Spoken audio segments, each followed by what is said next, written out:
bonjour à toutes et à tous. On est très content de vous avoir aujourd'hui pour cette nouvelle session de T-Cart, notre second épisode. On se lance sur un nouveau format qui sera en live, principalement sur Twitch, mais aussi probablement Twitter et YouTube par la suite.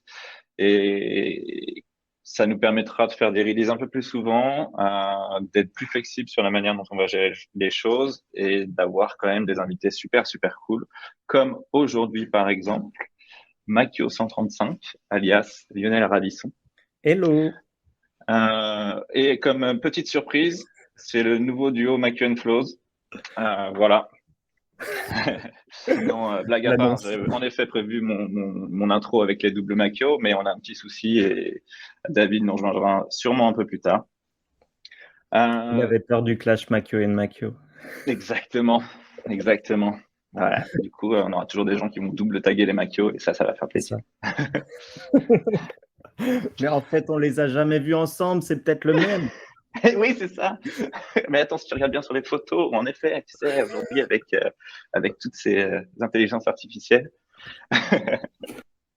Non, bah, merci d'être là, Lionel. Et en effet, merci d'être là. Merci. Les gens te connaissent en tant que générative artiste et développeur. Certains savent que tu es aussi professeur. Mais aussi, quand on regardait ton CV, on a vu que tu viens de beaucoup d'endroits, comme des écoles pour apprendre le japonais. Je crois que Ouais, tu as fait des études d'administrateur, je ne sais plus quoi. Et tu as aussi fini avec des diplômes de graphic designer, il me semble.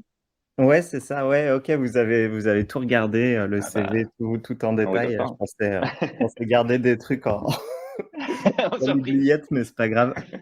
Ouais, je me suis un peu perdu pendant pas mal d'années sur mon parcours. Si on revient même très loin, j'ai fait un bac S, spé maths, option art plastique et allemand. Donc au Hmm. départ, ça commençait déjà Ah ouais, ok. perdu.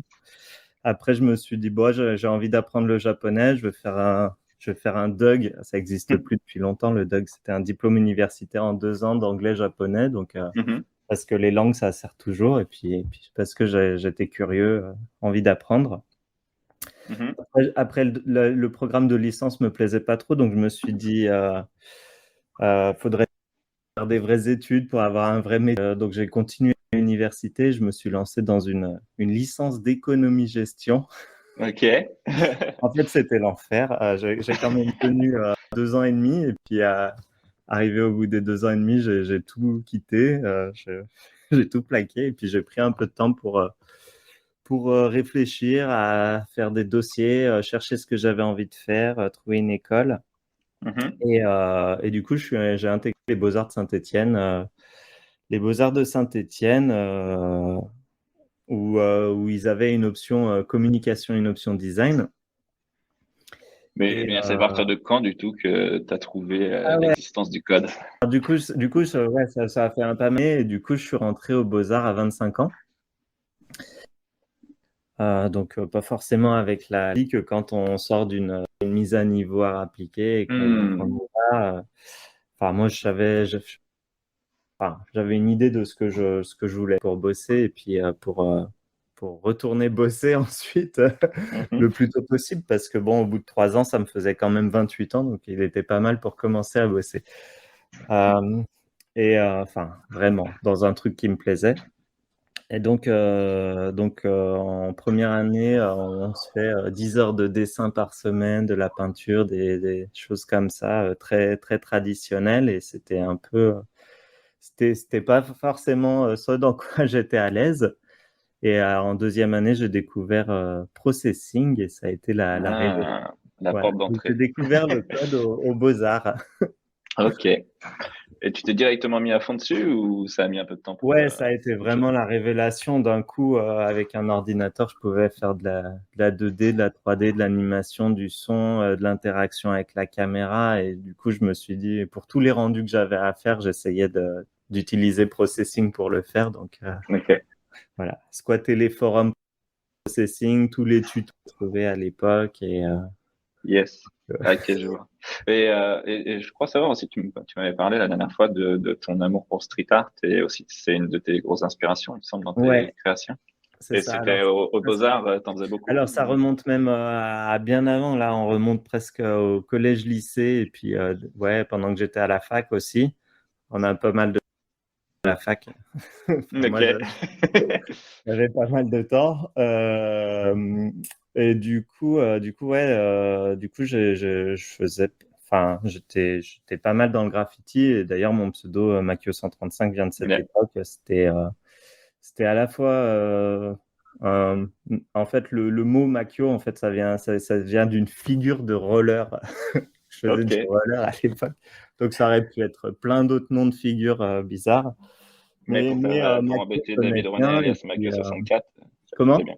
Pour Ouais, embêter dans le futur voilà, David c'est René ça. alias Mike 64. Ouais, bah du coup, ça remonte donc je sais pas, je crois en 96 ou 97, ce pseudo. Et puis le Ok. 135, pareil, c'était plutôt la calligraphie, les lettres, enfin, les nombres qui allaient bien. Et c'était un peu en référence à d'autres artistes du Hmm. graffiti plutôt américains comme John 156 ou Taki 183. Et du coup, voilà, c'était Ok, ça ok. l'inspiration. Mais ouais, ça reste le graffiti, le street art même de manière plus générale, ça reste une grosse influence. C'est ce qui m'a poussé vraiment à travailler l'image au départ, ce qui m'a poussé à télécharger la suite Macromedia sur un modem Hmm. 56K il y a très longtemps, et du coup que ma mère coupe Internet par la suite. Mais du coup, ça m'a poussé ouais, à bosser sur l'ordinateur aussi, à faire des images, à essayer d'autres techniques en gros. Hmm. Pour faire de l'image, et c'est ce qui m'a poussé ensuite aux Beaux-Arts, parce qu'il y avait des options design et communication, donc de faire un peu plus que de l'image à plat sur un mur, Ok, de pouvoir avoir de l'installation ou d'autres choses. ok, je vois. Et c'est une question un peu différente de ça, mais je sais que ton boulot, il est vachement basé sur le SVG. Et avec David, on se demandait d'où vient cette direction SBG Focus. Est-ce que c'est lié au plotter? Est-ce que c'est lié à autre chose? Enfin, même pas. Enfin, le SVG, en fait, c'est parce que j'ai testé pas mal de plateformes différentes au fur et à mesure de mon apprentissage, dont Open Processing quand je suis sorti des Beaux-Arts, parce que je faisais juste du processing. Du coup, ils avaient un mode Processing JS qui interprétait ça pour faire du Mhm. canvas.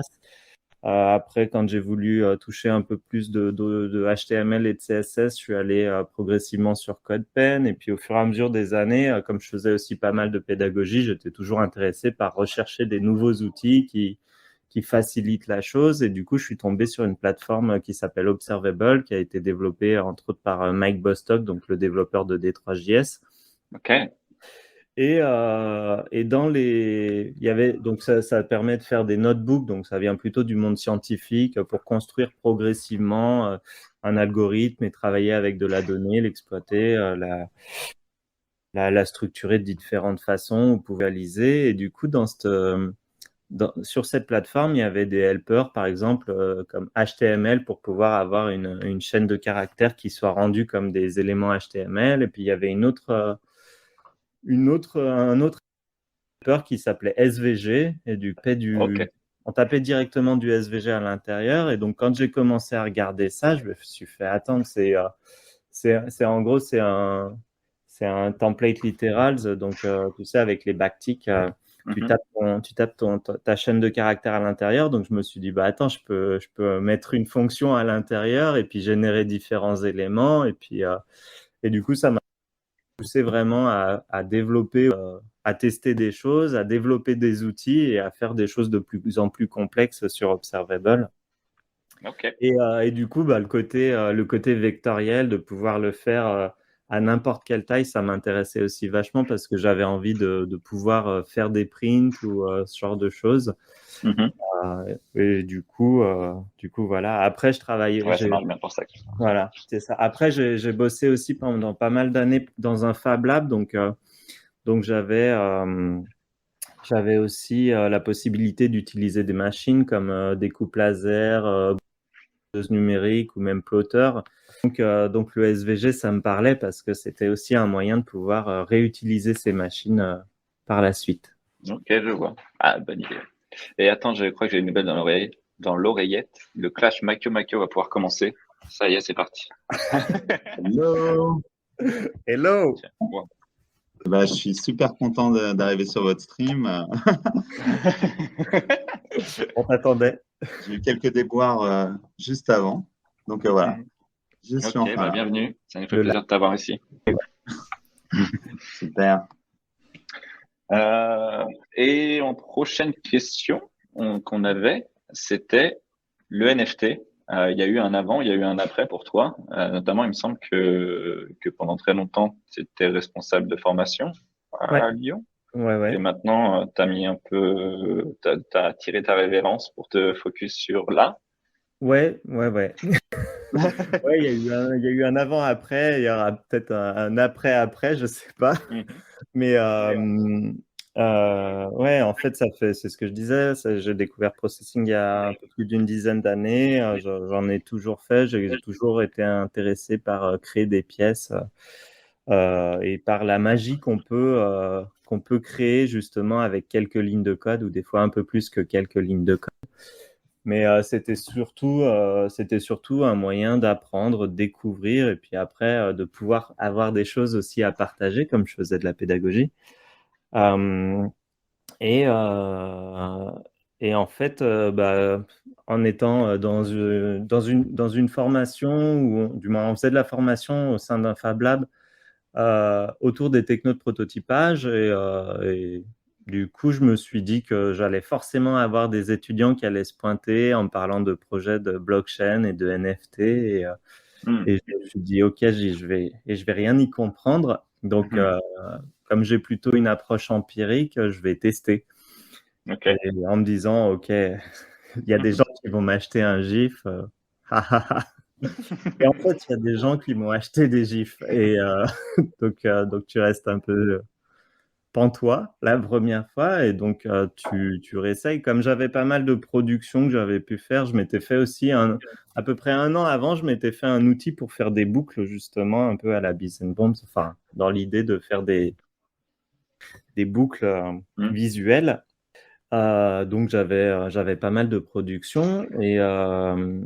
Et donc, effectivement, en fait, la scène NFT, ça m'a permis de rencontrer du public et des gens, des collectionneurs qui étaient intéressés par mon travail, au-delà de juste de mettre des likes sur Instagram ou Twitter.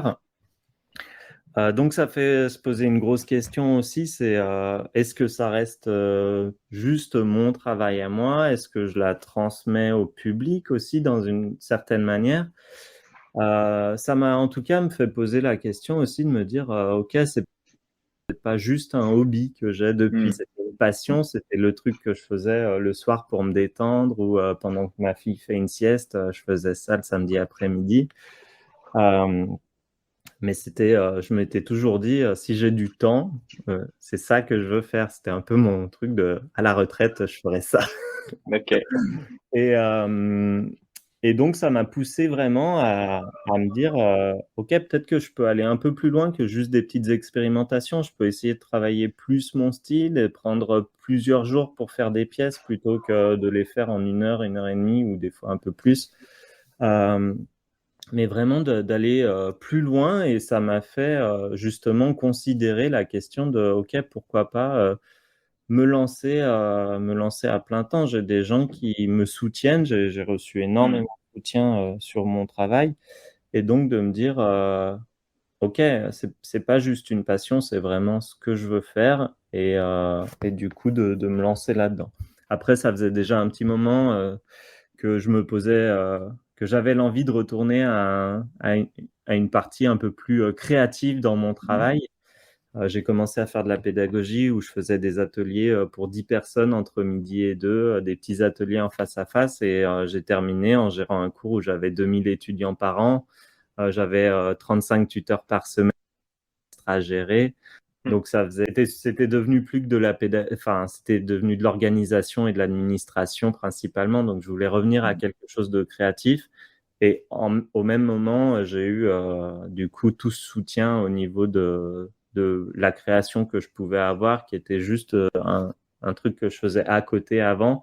Et je me suis dit, OK, je je veux essayer parce que sinon je vais le regretter toute Là, ma vie. c'était quand? C'était il y a un an à peu près? Il y a eu une création en particulier qui a Alors, donné. du coup, j'ai commencé avec Iketnook il y a un peu plus d'un an. C'était en mars, début mars. Vraiment, j'ai fait partie un peu des premiers, on va dire, en tout cas sur les premiers jours d'Iketnook.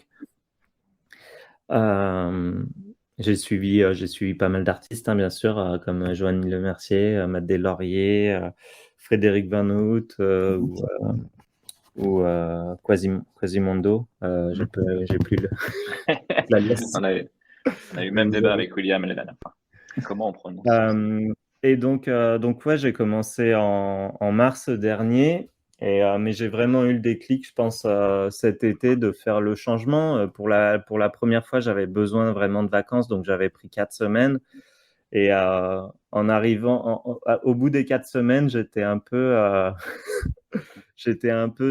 sur l'idée de, OK, je fais une dernière année, le temps de trouver quelqu'un pour faire la transition et tout ça. Et en fait, je suis arrivé le premier jour. Au bout d'un moment, j'ai rouvert mes mails et j'ai fait, non, en fait, je peux plus faire ça. Donc, j'ai appelé un très bon ami qui était mon manager, mais qui est toujours un très bon ami. Pour lui dire, OK, ça va pas le faire, j'y arrive plus et j'ai besoin de changer. Donc 3 mois plus tard, je faisais la transition. Bah, trop cool, félicitations encore, ça défonce. Merci. Et, et d'ailleurs, vu que tu as été sur plusieurs plateformes, entre Iketnunk, Artblock aussi, etc., t'as des plateformes préférées ou des blockchains préférées? Tu as même d'ailleurs créé ton propre smart contract, et soit on peut en parler maintenant parce que ça se peut, tu vas me dire, mon truc favori, c'était mon smart contract, mais... Ouais, je pense, alors ouais, je pense qu'il y a un peu de ça. En fait, l'idée, c'était faire c'est ce que je dis, hein, je suis complètement novice aussi dans ce secteur. Et donc, l'idée, c'était vraiment plus de faire une première exploration. Je pense qu'il y a encore plein d'autres espaces, plein de blockchains, plein de plateformes différentes sur lesquelles expérimenter, croiser, échanger, rencontrer des personnes aussi. Donc, j'ai pas forcément de blockchain. Je me vois pas comme un champion d'une blockchain en particulier. Mais plutôt, voilà, c'est plutôt des espaces avec plein de choses qui se passent différentes sur chacune. Je trouve que ça a redonné une énorme dynamique, en tout cas, effectivement, dans la communauté créative. Art Ouais, c'est génératif. clair. Alors, je dis une dynamique, je pense qu'il y avait une énorme dynamique autour de 2005 jusqu'à 2012 peut-être. Je me souviens des Processing Cities notamment. Moi, j'avais monté, quand j'étais sorti des Beaux-Arts, j'avais monté Processing Lyon, une page Facebook, un compte Twitter et puis un Tumblr pour pouvoir s'inscrire à des ateliers. Mhm. Ouais, on a C'était vu ça, on a gros cherché un petit réseau. peu de ressources. Ouais, c'est ça. Mhm. Et, donc, ouais, pour en revenir au blockchain, en fait, j'ai eu la chance, moi, c'est pareil, ça fait depuis 2012 que je bosse avec un très, très bon pote qui, lui, revenait de Chine à ce moment-là. Il m'avait vu bosser dans un atelier de coworking sur processing. Et du coup, on avait commencé à discuter parce que lui, il revenait du hackerspace de Shanghai. Et donc, on avait commencé à discuter comme ça. Ça nous a amené à bosser sur de projets d'installation, de visualisation de données. Et il se trouve que plusieurs années après, il est développeur de smart contract pour un protocole qui s'appelle Unlock. Et moi, je venais de quitter l'école dans laquelle je travaillais. On se capte et puis on discute et on fait, ah, mais c'est l'occasion de refaire un projet ensemble à l'ancienne. Et, donc c'était reparti et d'expérimenter justement, encore une fois, avec les technos. J'ai toujours un peu cette approche de vouloir expérimenter pour comprendre vraiment le fonctionnement d'une techno. Donc c'est ce que je fais en général. Et ça, c'est quelque chose que tu veux pousser encore? dans Ouais, l'avenir? justement, là, on est encore en train de bosser dessus. Alors, on a expérimenté une première fois. On se disait, OK, ça va être un projet sur du hyper long terme, même si la série, elle se minte jamais. C'est pas grave, Tu on aura parles de testé. Slash ou tu parles Ouais, d'autre des chose? slash, justement, Ok. ouais. Euh, et, euh, et en fait, ça a été la grosse claque parce qu'en 20 minutes, tout a été minté. On s'y attendait pas du tout. Euh, et donc là, on est en train de travailler un peu sur la suite des slash, sur déjà une upgrade, parce que c'est le truc de la blockchain, c'est que c'est immuable, on écrit dessus et on peut plus le changer, sauf qu'on Hmm. avait une petite erreur sur tous les titres des tokens. Au lieu de s'appeler, par exemple, 156, ils s'appellent tous 666. Ils prennent le dernier numéro du nombre et Ah, c'est oups. c'est une petite contrainte liée à Solidity où en fait on a une fonction qui convertit un unsigned int 32 en chaîne de caractères, sauf que là notre token, son ID c'est un uint 256 et du coup ça nous casse toute notre fonction. Oups. Donc la première idée c'est déjà de pouvoir faire migrer tous ces tokens sur un nouveau contrat, de pouvoir proposer des nouvelles fonctionnalités. Alors, on parle souvent d'utilité, du Hmm. token, ce genre de choses. Nous, on veut vraiment rester uniquement sur la partie artistique. L'utilité, c'est d'avoir une pièce, une œuvre d'art. Mais ouais, la possibilité, on a plein de possibilités maintenant qu'on écrit le contrat. Ça va être, entre autres, de pouvoir changer l'acide, c'est-à-dire de pouvoir régénérer un nouveau, une fois qu'on a un token, de pouvoir essayer d'en chercher un autre et de se dire, OK, je veux une nouvelle seed en faisant en sorte qu'elle soit toute unique. Euh, mais aussi de penser une espèce de méta-collection, c'est-à-dire avoir plusieurs collections génératives et de se dire, OK, j'ai un token, je veux l'échanger contre enfin, je veux un token d'une autre série. Donc, c'est ce sur quoi on est en train de travailler en ce Ok. moment. Je vois une petite question en même temps de William. Ouais, on prendra toutes les questions à la fin, je pense, à part si tu veux répondre tout de suite. Non, mais c'était par rapport à ça. En fait, on peut avoir, ouais, bien sûr, des blockchains de tests. En gros, il y a des réseaux de tests, mais il y a aussi on peut faire des chaînes, une chaîne locale. Euh, donc, Hmm. en gros, c'est de faire tourner la machine virtuelle Ethereum, EVM. On peut la faire tourner en local et tester son contrat, pouvoir avancer progressivement. Et du coup, ça m'amène sur une question. Le petit bug que vous avez eu avec le titre, c'est quelque Ouais. chose que vous avez juste pas vérifié parce que le titre, entre guillemets, on s'en fiche, ou c'est parce Non. que entre la blockchain de test et la blockchain live, c'est différent quand même. Non, non, non. Alors, c'est plus qu'on a eu plein d'itérations sur le contrat. Et à un moment, j'ai fait la modif, moi, sur le titre pour intégrer justement l'ID du titre à l'intérieur. Et sauf on n'avait pas refait de test. En gros, ça Ah saute yes. au-dessus de 10. Au-dessus de 10, c'est le Ok. moment où ça plante. Et c'est là où on n'avait pas retesté. Donc là, on a appris énormément de toutes nos erreurs. Par aussi d'autres développeurs, par d'autres projets justement qui font ce qu'on appelle du in-chain, c'est-à-dire que le visuel est généré vraiment dans la chaîne. Euh, et donc là, on fait en sorte que tous nos contrats soient upgradable. En gros, c'est de faire pointer un contrat vers un autre contrat et du coup de pouvoir mettre à jour l'adresse sur laquelle on pointe pour pouvoir mettre à jour les contrats. Si Ok. jamais on a ce genre d'erreur, on peut rester coincé. Ça, c'est Et cool. justement, ce projet, il avait l'air d'être assez complexe. Est-ce qu'il fait partie de tes projets les plus complexes que tu as fait, tes meilleurs projets, ou bien c'était parmi les pires? Tu peux nous parler de ce genre de projet qui t'a Ah ouais, marqué? alors non, Oui, alors, parce que tu en as cette question. je dirais qu'il est plutôt parmi les meilleurs et puis parce que ça m'a permis en fait, déjà de tester un autre langage qui est Solidity, qui est un langage typé, qui est basé sur du C, qui a des contraintes qui sont assez intéressantes, à savoir qu'à chaque fois on fait des calculs sur la machine virtuelle Ethereum, donc on a des frais de calcul. Donc ça veut dire, OK, moi j'aime bien avoir plein d'éléments dans mes visuels. Je suis pas trop minimaliste en général. Et du coup, là, je suis arrivé vite à la limite de ce que les frais pouvaient bloquer, supporter.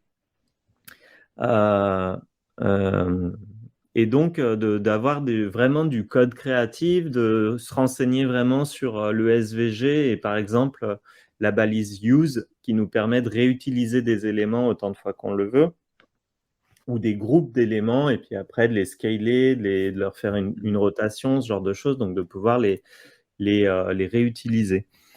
Il faut savoir, un truc, je parlais de frais de calcul.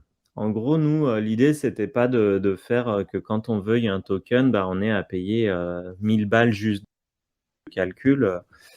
Donc, ce qu'on fait, c'est qu'on a une fonction qu'on appelle pure, c'est-à-dire on peut lui passer des paramètres et elle va nous rendre une valeur sans qu'on fasse de modification. On n'a aucun stockage sur la blockchain, ou on ne va pas lire d'autres valeurs à l'extérieur. Ce qui fait qu'avec une fonction pure, c'est pas la personne qui va créer le token qui va payer les frais, mais ça va être plutôt la machine sur laquelle va être exécuté le contrat qui va payer les frais. Donc c'est pour ça qu'on a des limites qui sont beaucoup plus faibles, mais ce qui fait que justement au niveau de la programmation, ça devenait beaucoup plus un challenge technique. Comment arriver à faire des visuels intéressants en ayant tous ces challenges. Donc voilà. Donc ça, voilà pour ce projet. Je pense au niveau des meilleurs et des pires projets. Je vais commencer par le pire. Enfin, le pire projet, je dirais le plus bel échec. C'était, on remonte en 2014 où j'avais déjà bossé pendant quelques années sur des installations pour la Fête des Lumières. Et j'avais un groupe de potes avec lesquels, pareil, ingé, menuisier ou d'autres qui étaient plus dans l'organisation de dossiers, qui ont notamment fait le Mirage Festival par la suite. Et donc, on s'est lancé dans la création de notre propre install. Donc, moi, j'avais fait toute la partie générative pour pouvoir avoir, en gros, il faut imaginer une douzaine de panneaux qui font 3 mètres de large par 2,50 mètres de haut. Sur chaque panneau, on a des planches en bois qui sont en biais, qui sont toutes découpées en suivant une espèce de courbe un peu unique pour chacune, en utilisant du Perlin Noise, mais qui était fait pour qu'on puisse positionner chaque panneau les uns à côté des autres et avoir quelque chose de continu, et imaginer une espèce de grand couloir dans lequel les gens vont rentrer et s'immerger un peu à l'intérieur de cet espace. Donc on a bossé pendant plusieurs mois sur de la conception, déjà toute l'installation, le bois, ce qu'il faut faire. Entre chaque panneau, entre chaque planche, on avait du ruban LED. Donc au final, on a plusieurs kilomètres de LED. On a 2,5 tonnes de bois. Une grosse machinerie électrique et électronique pour pouvoir alimenter tout ça, 1h30 à peu près de boucles sonores pour pouvoir vraiment avoir un espace immersif dans lequel les gens à la fin puissent rester, profiter, boire des verres et admirer l'installation. Mais du coup, c'était une énorme installation au final qu'on a pu faire sur les Nuits Blanches Bruxelles, Amiens et puis sur la Fête des Lumières. Mais on avait donc à 6 personnes qui connaissaient bien l'installation, on avait plus de 6 heures de montage, on avait 4 heures de démontage, il fallait compter toutes les heures de camion pour pouvoir se déplacer.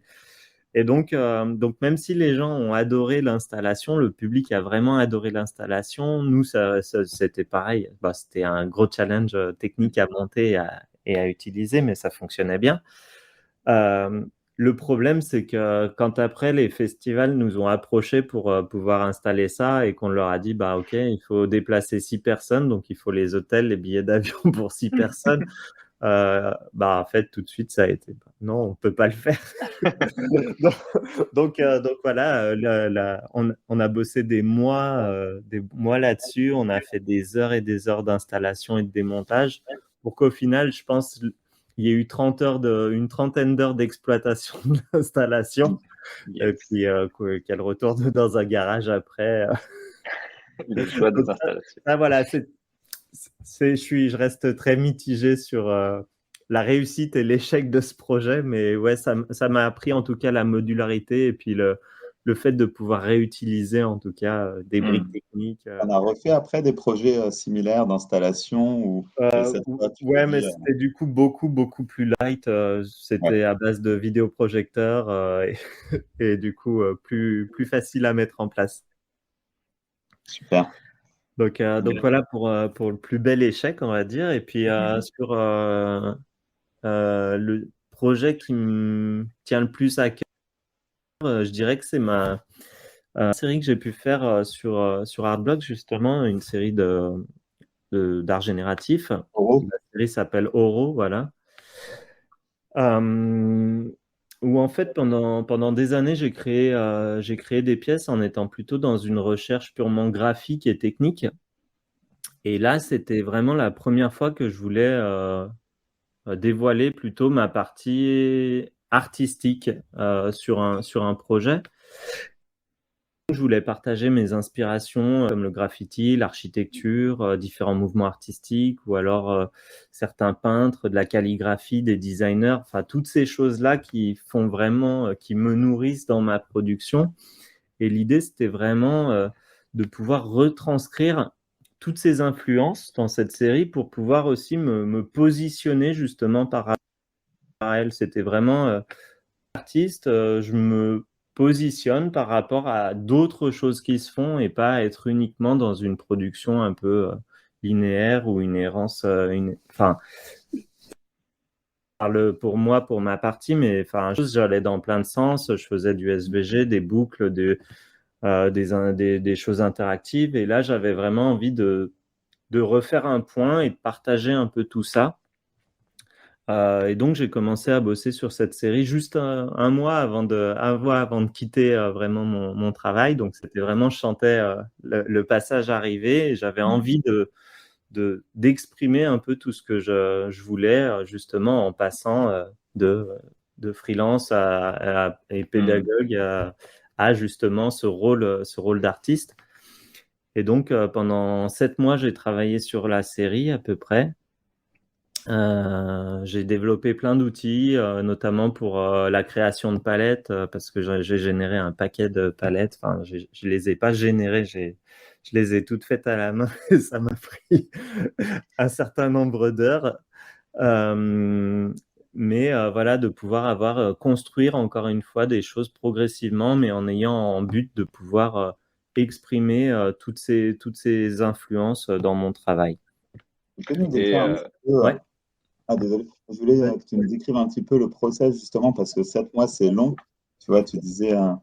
Donc, je me demande comment tu es passé des prototypes, des premières idées à quelque chose, surtout que tu as l'air d'avoir voulu mettre beaucoup d'idées et beaucoup de styles dedans. Donc, Ouais. comment tu as fait Alors, cette et progression sur les 7 il y en mois? a beaucoup qui ont sauté justement aussi parce que sur Artblocks, en gros, il y a une sélection, on va dire, des artistes au départ. Il y a une sélection des artistes au départ et puis après, il y a ce qu'on appelle un curation board. En gros, c'est une direction artistique qui dit si les projets sont dans la partie curation ou si c'est dans la partie factory. Et donc moi au départ en fait, alors souvent je travaille sur des pièces que j'ai déjà pu faire. Par exemple Slashes, je pense qu'on peut retrouver un des premiers sketchs qui utilise ce genre de forme qui date de 2012 sur Open Processing. C'est un sketch que j'avais fait il y a 10 ans déjà. Et pour Oro, c'est un peu la même chose. Je me suis appuyé sur d'autres pièces que j'avais pu faire auparavant, qui expérimentaient un peu avec les flow fields, le Perlin noise, et puis petit à petit, d'autres choses que j'avais pu faire, par exemple, et utiliser un deuxième Perlin noise pour faire que que mon scale, je sais pas comment le dire en français, mais en gros que mes positions puissent avoir une variation qui soit différente aussi en fonction de la position dans leur espace. Et puis après, au lieu d'utiliser noise, de s'intéresser à d'autres types de flow field, justement. Donc, j'avais vu une technique il y a déjà, je sais pas, 5-6 ans, d'utiliser des courbes paramétriques pour pouvoir justement faire d'autres types de mouvements.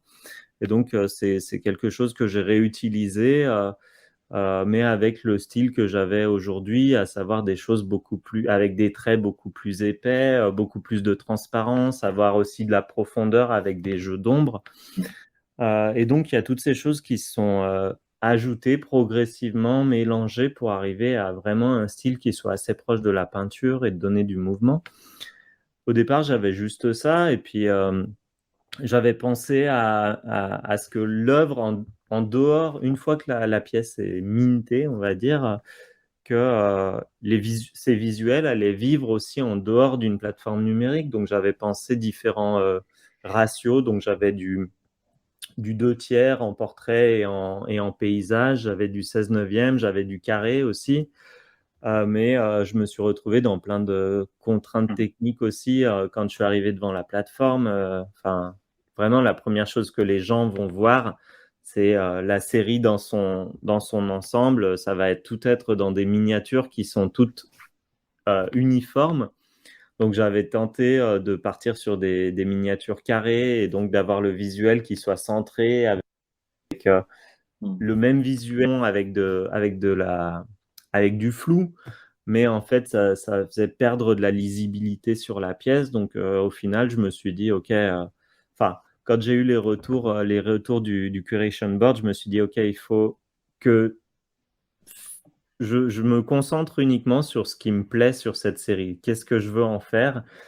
Et donc, d'éliminer surtout du code. J'avais aussi quelques principes de masque, justement, pour avoir des grilles assez simples, justement. J'aime bien mélanger des éléments visuels qui soient vraiment très simples, des formes géométriques de base, des ronds, des carrés, des rectangles, parce que ça donne une lecture rapide de l'œuvre sur laquelle l'œil va pouvoir s'accrocher et pas se perdre dans tous les sens. Et en même temps, justement, mixer avec une saturation d'éléments qui vont partir dans tous les sens, où je vais avoir beaucoup de mouvements là-dessus. Mais on va pouvoir en même temps se raccrocher à certains éléments.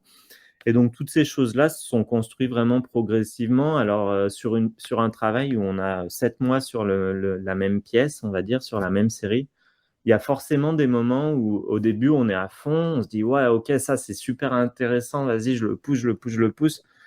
Et au bout d'un moment, on est, ok, en fait, ils se ressemblent tous, je sais plus quoi faire. Et puis, faut laisser décanter 2-3 jours. Enfin, moi, j'aime bien faire ça. Faut que je fasse autre chose. Je vais sortir, je vais marcher, faire du vélo. Et, et puis d'un coup, il y a une idée qui fait, ah tiens, j'ai pas essayé ça. Et puis finalement, ça recrée une dynamique qui peut être intéressante dans la pièce. Et du coup, de pouvoir se dire, ok, ça c'est vraiment important. Ça, il faut que je le laisse tomber. Et donc, pareil, j'avais fait plein de palettes en me basant sur des photos à la base. Donc, je sélectionne une 5 ou 6 couleurs. Après, je les reprends, je fais une saturation, je rejoue toutes mes couleurs, et puis je m'étais fait un outil qui me permettait de générer très rapidement plein de visuels avec une palette et de pouvoir me dire, ok, je la garde ou je l'élimine. Ah ouais, intéressant ça. Donc voilà, ouais, mais un process assez long en général pour arriver à, en tout cas pour C'est intéressant, c'est intéressant. Parce que je me suis dit que tu allais y passer beaucoup de temps, mais c'est vrai que 7 mois, ça fait beaucoup, quoi. Tu vois, quand tu te dis, tu as passé 7 mois sur un projet, ça fait sens parce que ton projet, il est extrêmement varié, extrêmement qualitatif, il est vraiment, vraiment top. D'ailleurs, il a eu énormément de succès, c'est pas pour rien. Ouais, Mais c'est intéressant aussi d'avoir ce feedback de, moi, je n'ai pas fait ça en un mois, quoi. Ça prend 7 mois. Non, mais c'était même pas le but, c'était juste, je voulais vraiment enfin, comme c'était vraiment la première grosse série hyper importante pour moi, où je voulais vraiment exprimer quelque chose, je voulais qu'elle soit vraiment parfaite, en tout cas, que je puisse vraiment en être fier de cette série. Et effectivement, après, j'ai rencontré beaucoup de soutien des collectionneurs que je remercie et du public en général. Mais ouais, voilà. C'était aussi sur cette pièce un peu le fait de se positionner par rapport à toutes mes influences, c'était aussi un moyen de définir un peu mon style ou le style que j'aimerais développer. Voilà. Et du coup, tu vas continuer à explorer ce style-là. Tu vas essayer de bifurquer vers d'autres directions parce que on voit aussi, pour moi, ce style, il est très nouveau dans ce que tu as proposé, mais on Mhm. voit que ça vient de ton ancien style et qui évolue quelque part, tu vois. Ouais, Et ouais. tout resterait, quand on voit une de tes pièces, on arrive quand même à dire, ah tiens, ça c'est Mac 236. Ouais, bah, je pense que c'est une des parties les plus difficiles. Alors, je sais pas si c'est lié à notre médium qui est le code. Hmm.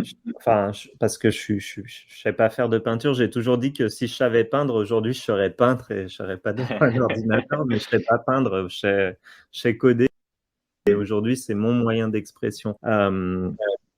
Et, euh, et j'adore ça, hein. Mais ouais, arriver à définir son style, je pense que c'est une des choses les plus difficiles.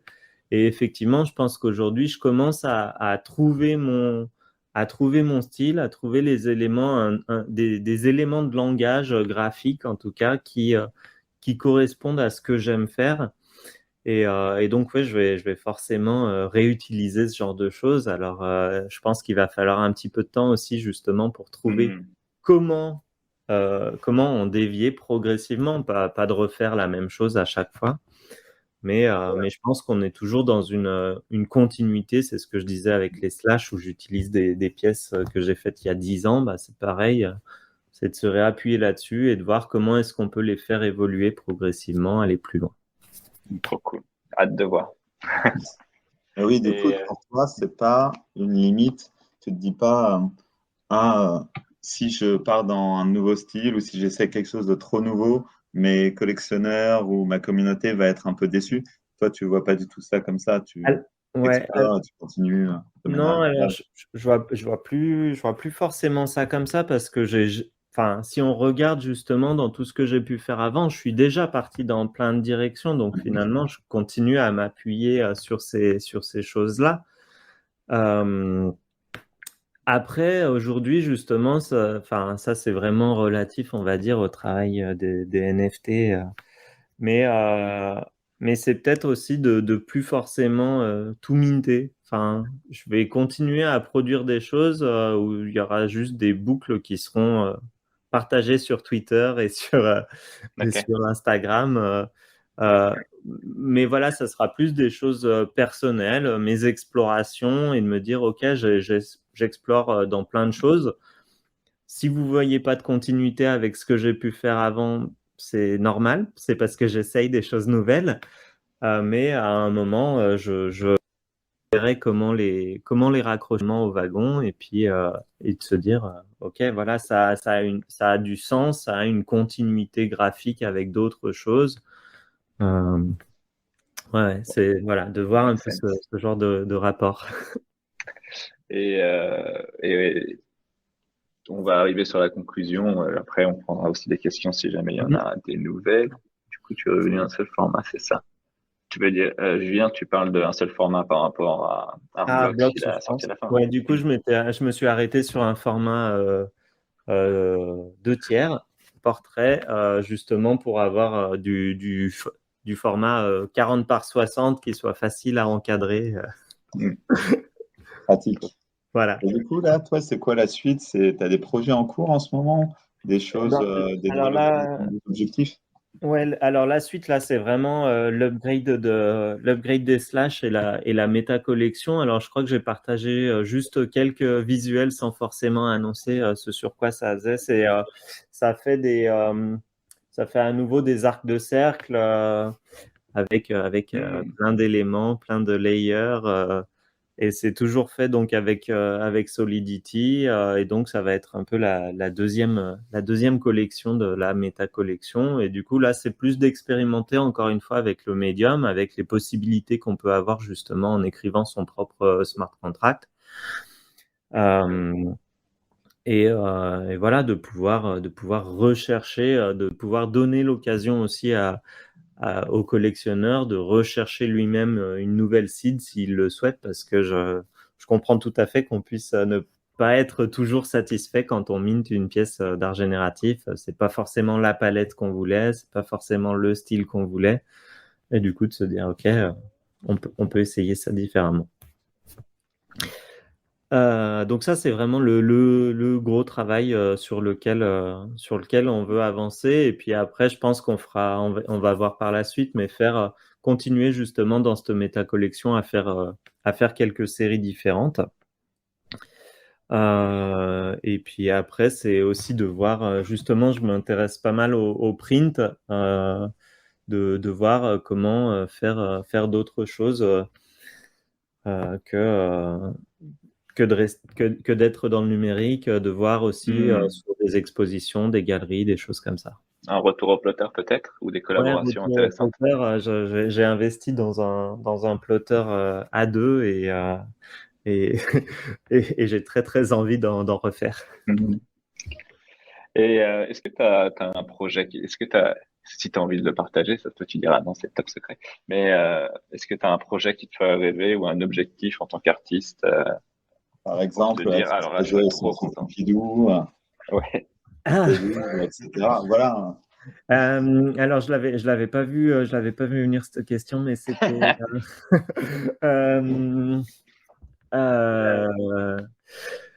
non, alors par contre, j'ai vraiment cette envie justement comme j'ai l'impression d'avoir eu un parcours artistique un peu particulier et d'être arrivé par le monde des NFT où en fait c'est super d'avoir un marché ouvert où tout le monde justement peut y accéder pour pouvoir proposer ses pièces et faire découvrir son travail. Je serais jamais allé voir un galeriste avant ou pour lui dire ok, je fais ça. Pour qu'ils me disent haha, ok. Donc, mais aujourd'hui justement, j'aimerais sortir un peu, enfin pas sortir. Enfin, c'est pas forcément sortir, mais c'est plutôt étendre, avoir une extension de ce domaine-là, de ces créations. Il y a de plus en plus justement de personnes qui font des galeries ou des expositions avec du travail d'artiste numérique et ça m'intéresse énormément justement de pouvoir participer à ça. Ok. Pas encore la prétention d'être dans un musée, mais pourquoi pas. Pourquoi pas, peut-être dans la to-do list secrète. C'est ça. Du coup, on arrive à la fin de cette petite session de podcast. Encore une fois, merci d'être venu. Et si jamais il y a des gens qui ont des questions, c'est le moment. Ouais. En attendant les questions, moi j'avais une petite question pour toi. C'était pour en connaître si en ce moment justement il y a des artistes digitaux ou pas que tu suis, que tu recommandes.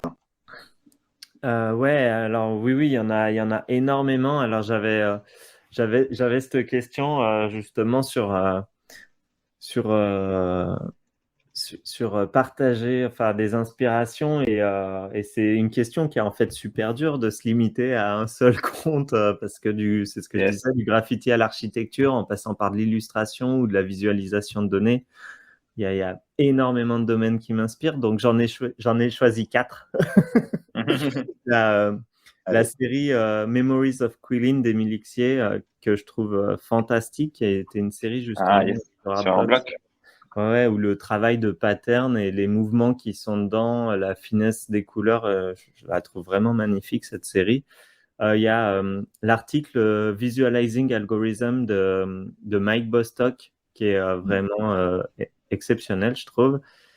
Il y a le travail au plotter de Marcel Schwittlich qui est fantastique. Et puis enfin, s'il y avait une référence que j'ai poncée pendant des années, c'est le site Creative Application qui m'a fait découvrir énormément de choses. Trop bien. Comme tu en as donné 4, Eh ben, nous, on n'en donnera pas aujourd'hui. Ah, désolé. Non, ça me va, j'avais oublié de préparer cette partie-là en plus, donc c'est Bon, nickel, bah, très merci. bien. Tu m'as sauvé. Je vous passerai les liens. Ouais, j'en ai noté trois. J'ai Memories of Cleaning, j'ai Creative Application et Yeah. Visualizing Ouais. Algorithm. C'était quoi Et il le y avait quatrième? Marcel Fitlik. Ok, je veux bien que tu me passes le lien. Yes. Merci. Et, Merci beaucoup. Bah, merci à vous. merci beaucoup. Ouais, je tiens aussi à remercier mon voisin qui m'a hébergé parce que j'avais plus de- j'ai perdu mes clés juste avant. Enfin, je me suis fait enfermer en dehors de chez moi. Donc voilà, merci à mon voisin pour m'héberger pour ce stream. Ouais. Attends, on a une dernière question de Ouais. Nicolas Daniel qui demande, est-ce que depuis l'arrivée de toutes ces plateformes, FXH, Artblock, tu as changé ta manière de voir un projet? Est-ce que tu décides depuis le début si tu veux mint sur telle ou telle plateforme ou des fois que tu veux pas du tout mint?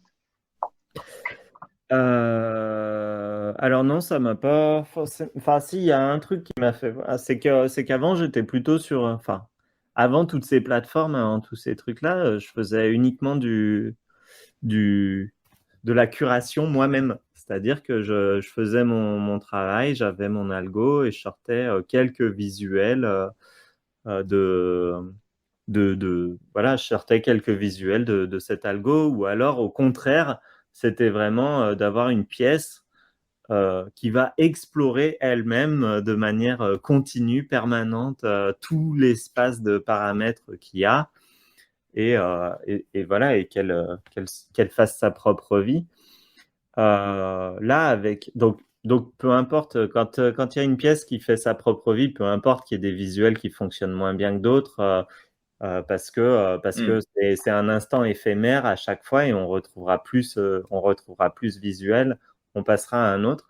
Le fait de passer par ces plateformes-là où on a vraiment un nombre de mint défini, unique, enfin, où chaque rendu est unique, ça m'a poussé vraiment sur une autre complexité du travail, qui est vraiment la définition de l'espace de paramètres qu'on veut donner. Enfin, chaque paramètre doit vraiment être calibré d'une certaine façon pour que, peu importe la combinaison, on ait quelque chose qui soit beau. Et du coup, c'est vraiment, ça aussi, ça m'a pris beaucoup, beaucoup de temps justement d'arriver à calibrer, enfin, toutes ces choses-là, parce que très vite, avec quelques paramètres, on a des choses, enfin, on peut avoir une très, très grande variété de rendus, mais avec certains qui vont être beaucoup moins intéressants, on va dire, que d'autres, sans tomber non plus dans quelque chose où ils se ressemblent tous, enfin, on n'est pas suffisamment d'espace. Et donc c'est ça surtout qui a fait changer dans ma façon de travailler pour ce genre de plateforme-là. Je ne sais pas si je réponds bien à la question. Après, non, sur le fait de savoir si je veux aller sur telle ou telle plateforme, non, pas du tout. Enfin, Tu fais d'abord un projet et après ouais, tu c'est ça. réfléchis à ça. Ok. Mm, mm. Et tout à l'heure, moi je rebondis un peu sur cette question, et puis après on verra s'il y a d'autres questions, mais c'était justement à quel point les curators, par exemple de Artblock, vont influencer ton travail. Est-ce que tu penses que ça oriente vraiment beaucoup? Tu aimerais avoir plus de liberté parfois, ou au contraire ça t'aide? Alors, je vais pas rentrer forcément juste sur Artblocks, mais je Non, pense en que général. quand il y a des curators, en tout cas, je pense que c'est intéressant d'avoir un dialogue qui soit construit au fur et à mesure avec l'artiste, et de pas arriver sur un pass or fail comme ça, parce que Hmm. ça génère en tout cas énormément de stress, ce qui a jamais été très bon pour moi. Mais non, après, je pense, ben, enfin, pour moi, j'ai peut-être des avis artistiques qui sont assez tranchés, en tout cas sur mon travail et sur ce que j'aime ou ce que j'aime pas dans mon travail. Donc, je pense qu'il faut que le curator il soit plus là comme de dire, OK, ça fonctionne moins bien, ou ça fonctionne bien, plutôt que de dire, OK, non, on veut pas, enfin, il faut que tu fasses des ronds au lieu de faire des carrés. Enfin, ça, je pense que c'est vraiment à l'artiste de choisir ce genre de choses. Super. Eh bien, merci beaucoup encore une fois, Lionel. Merci à vous. C'était Merci super beaucoup. cool. Ça m'a fait trop plaisir d'avoir deux Mathieu ici. Ça n'est pas arrivé. Et merci à ton voisin David aussi. Et merci à tout le monde de nous avoir suivis. C'était très cool. Et puis, on se revoit pour le prochain épisode. Et puis, hâte de voir la suite. Ouais, n'hésitez pas à nous faire vos feedbacks si vous en avez. Je pense qu'il y en aura. Puis la prochaine fois, on essaiera de ne pas se faire enfermer. Merci. Merci beaucoup. Ciao, ciao. Ciao, ciao. Salut.